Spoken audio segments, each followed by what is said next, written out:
Eksodosy toko faha-efatra ambin'ny folo.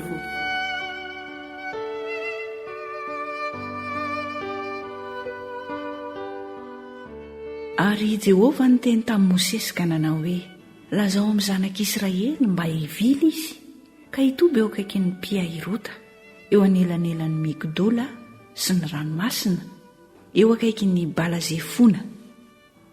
Dia tandrifiny no hitobianareo eo amoron'ny ranomasina. Ary Farao ilaza ny zanak'Israely hoe azo ny tamberi-tany izy ka voahidin'ny efitra.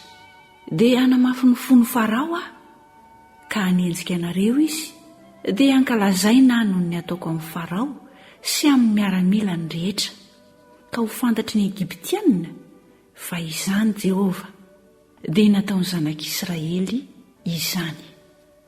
Ary nisy nanambara tamin'ny mpanjakan'ny Egipta fa efa nandositra ny olona, dia niova ny fony Farao sy ny mpanompony ny amin'ny olona, ka hoy izy: inona izao nataontsika izao no nandefa ny Israely hiala tamin'ny fanompony antsika isika? Dia nasainy nofehezina tamin'ny kalesy ny soavaly, sady nitondra ny vahoaka ny anaraka azy izy. Ary nitondra kalesy 900 voafantina sy ny kalesiny Egiptianina rehetra izy, izay samy nisy mpiady avy izy rehetra. Ary Jehova nanamafy ny fony Farao mpanjakan'ny Egipta, dia nanenjika ny zanak'Israely izy, na dia tamin'ny tanana avo aza no nivoahany. Koa nanenjika azy ny Egiptianina, dia ny soavaly rehetra mitarika ny kalesin'ny Farao sy ny soavaly ny fitainginy ary ny miaramilany, ka nahatratra azy nitoby teo amoron'ny ranomasina, teo anilan'ny Pi-hahirota tandrifin'ny Balazefona. Ary rehefa mbiakaiky Farao, dia natopo ny zanak'Israely ny masony, ka indreo ny Egiptianina tamin'ny manenjika azy. Dia raiky tahotra indrindra ny zanak'Israely ka nitaraina tamin'i Jehova. Ary koa izy tamin'i Mosesy: moa tsy nisy fasana vatany Egipta no nentina ho faty etỳ an'efitra izahay? Nahoana ny nanao izany taminay ianao ka nitondra anay nivoaka avy tany Egipta? Tsy izao va ny teny lazaina taminao fony tany Egipta hoe: aoka izay, fa avelao ihany izahay hanompo ny Egiptianina, fa aleonay manompo ny Egiptianina toy izay ho faty any an'efitra. Ary Mosesy tamin'ny olona: aza matahotra ianareo, mijanona, fa ho hitanareo ny famonjen'i Jehova izay ataony ho anareo anio. Fa ny Egiptianina izay hitanareo anio dia tsy ho hitanareo intsony mandrakizay. Jehova hiady ho anareo, fa ianareo kosa hangina. Ary hoy Jehova tamin'i Mosesy: nahoana no mitaraina amiko ianao? Lazao amin'ny zanak'Israely mba handroso, ary haingao ny tehinao, dia hinjiro ambonin'ny ranomasina ny tananao, ka sarao ny rano, dia andeha hamaky eo afovoan'ny ranomasina mandeha tany maina ny zanak'Israely. Ary indro izahana mafy ny fony Egiptianina, ka hiditra hanenjika azy izy, dia hankalazaina noho ny ataoko amin'ny Farao sy amin'ny miaramilany rehetra, mba amin'ny kalesiny sy ny mpitaingo-tsoavaliny. Dia ho fantatry ny Egiptianina fa izany Jehova, rehefa hankalazaina noho ny ataoko amin'ny Farao sy ny kalesiny sy ny mpitaingo-tsoavaliny.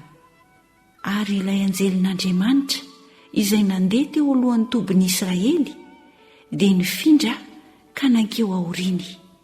Ary ny androraona nifindra niala teo alohany, dia nijanona teo aoriany.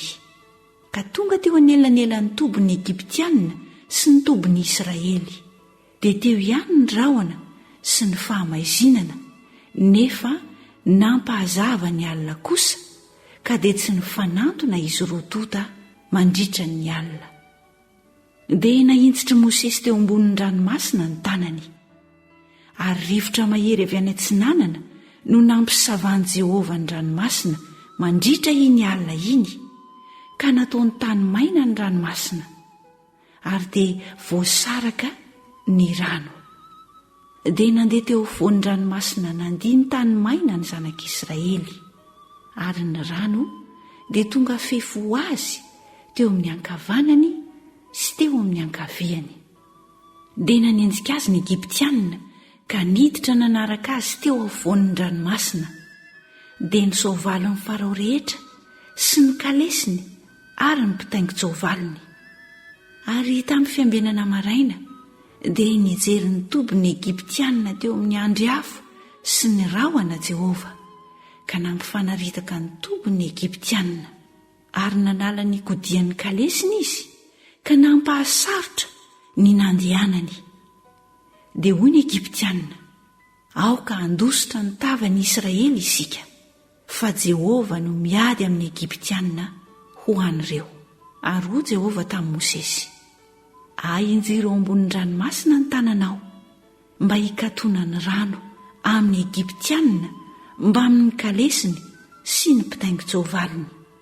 Dia nahinjitry Mosesy teo ambonin'ny ranomasina ny tanany, ka nikatona ho tahaka ny teo ny ranomasina rehefa nadiva ho maraina ny andro.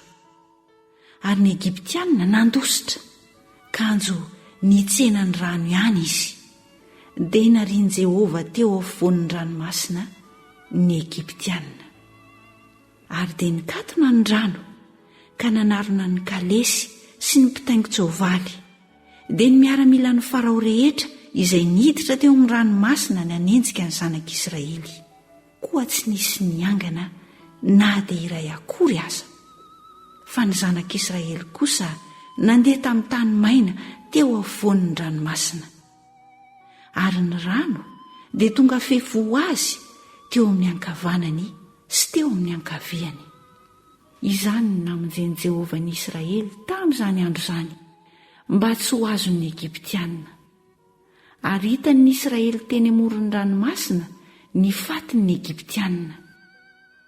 Ary rehefa hitan'ny Israely ny asa lehibe izay nataon'ny tanan'i Jehova tamin'ny Egiptianina, dia natahotra an'i Jehova ny olona, ka nino an'i Jehova sy Mosesy mpanompony.